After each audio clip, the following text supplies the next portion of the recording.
دا زما د بس ځای ده خو بس یکشنبه ورځ ده نن ډېر ناوخته راځي تاسو ته کله چې دا سینټر ده چې کوم ځای کښې زه اوسېږم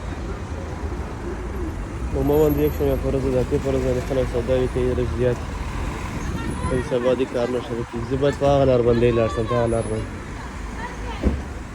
دا سینټر مخامخ پارک دی دا یو وړوکی سینټر ده خو نو خیر ځوانان خو موسم ډېر خوندور موسم دی موسم دونه ښایسته موسم دی چې داسې موسم پیدا کېږي هم نه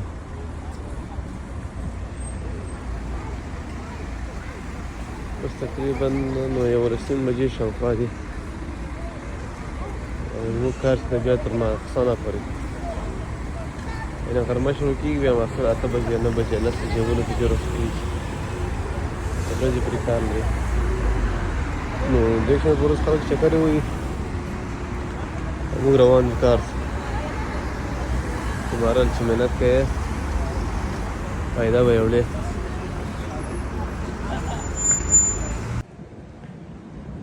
سلامونه وکیل خان یم د امریکا د تکساس ایالت نن د یکشنبې ورځ ده او ورور دې کار ته روان ده خلک رخصتي ده نن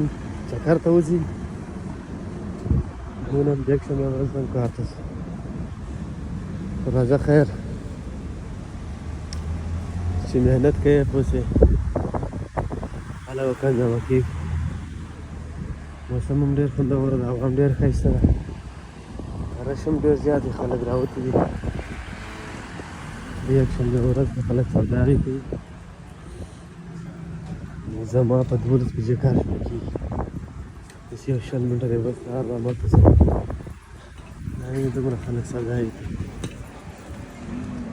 لکه نقشې لګېږي د نقشې وایي ارزان بازار نه یکشنبه بازار په دې کې کالي سبزي د لوښي ګرځمه کالي بوټونه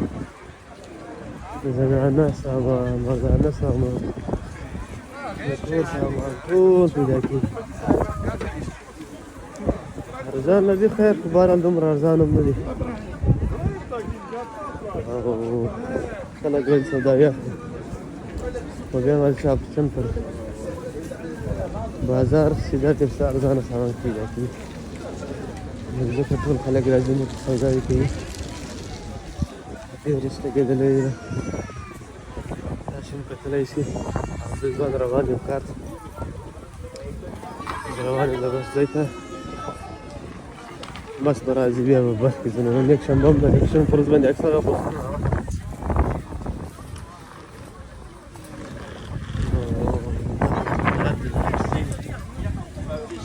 تاسې کتلی شئ ویډیو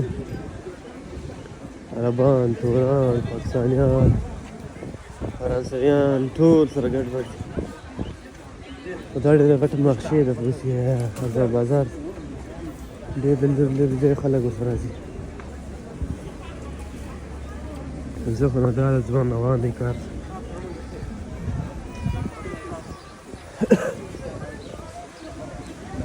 ویډیو به لږ اوږده شي خو تاسو به انشاءالله خوند یې واخلئ دا یې وګورئ دا وایي افریقا کې ولاړ دی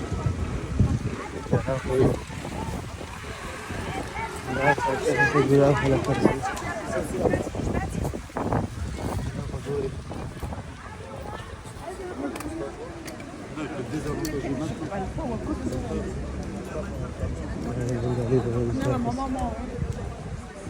دا ټول خلک راغلي پوه شوې راځي که ویډیو خرڅ شوي